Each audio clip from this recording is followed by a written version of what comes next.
Now I will practice from the book Can't Hurt Me with pencil in mouth, and here I am.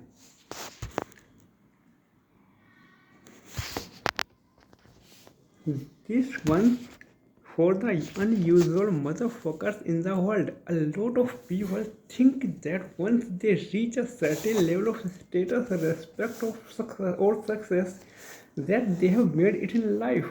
I am here to tell you that you always have to find more. Greatness is not something that if you need it once, it stays with you forever.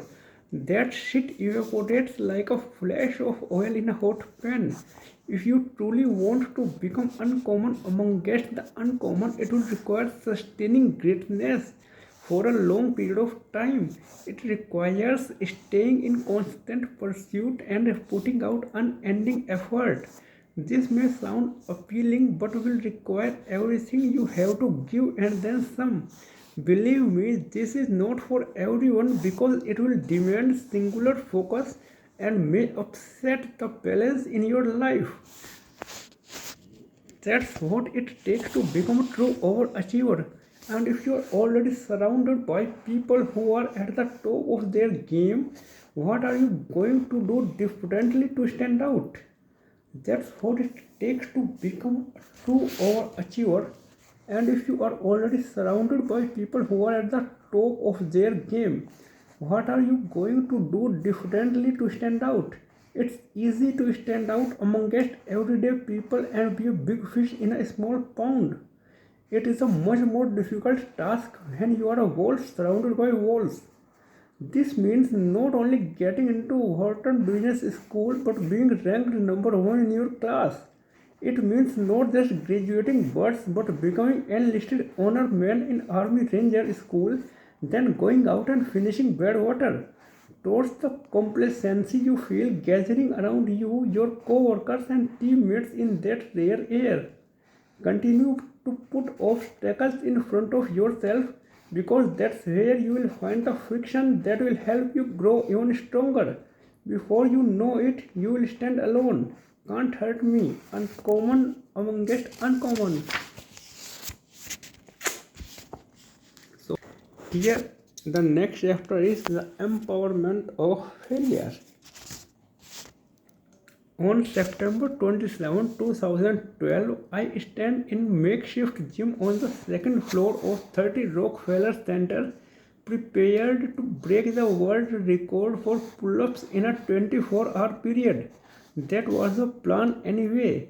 Savannah Guthrie was there, along with an official from the Guinness Book of World Records and Matt Lauer. Yeah, that fucking guy. Again, I was gunning to raise money, a lot of money this time for the Special Operations Warrior Foundation. But I also wanted that record. To get it, I had to perform under the Today Show spotlight. The number in my head was 4020 pull-ups. Sounds superhuman, right? Did it to me too. Until I dissected it and realized if I could knock out 6 pull-ups on the minute every minute for 24 hours, I would shatter it. That's roughly 10 seconds of effort and 50 seconds of rest each minute. It wouldn't be easy, but I considered it doable given the work I had put in. Over the past 5 to 6 months, I had rocked over 40,000 pull-ups and was stoked to be on the precipice of another huge challenge. After all the ups and downs since my second heart surgery, I needed this. The good news was the surgery worked.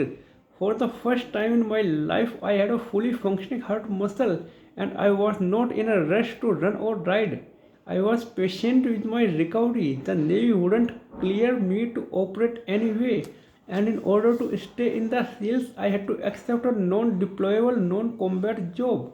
Admiral Winters kept me in recruiting for 2 more years, and I remained on the road, shared my story with willing ears, and worked to win hearts and minds. But all I really wanted to do was what I was trained to do, and that's fight. I tried to solve that wound with trips to the gun range, but shooting targets only made me feel worse. In 2011, after recruiting for 4+ years and spending 2.5 years on the disabled list due to my heart issues, I was finally medically cleared to operate again. Admiral Winters offered to send me anywhere I wanted to go. He knew my sacrifices and my dreams, and I told him I had unfinished business with Delta. He signed my papers, and after a 5 year wait, my someday had arrived. Thank you. That's it for the day.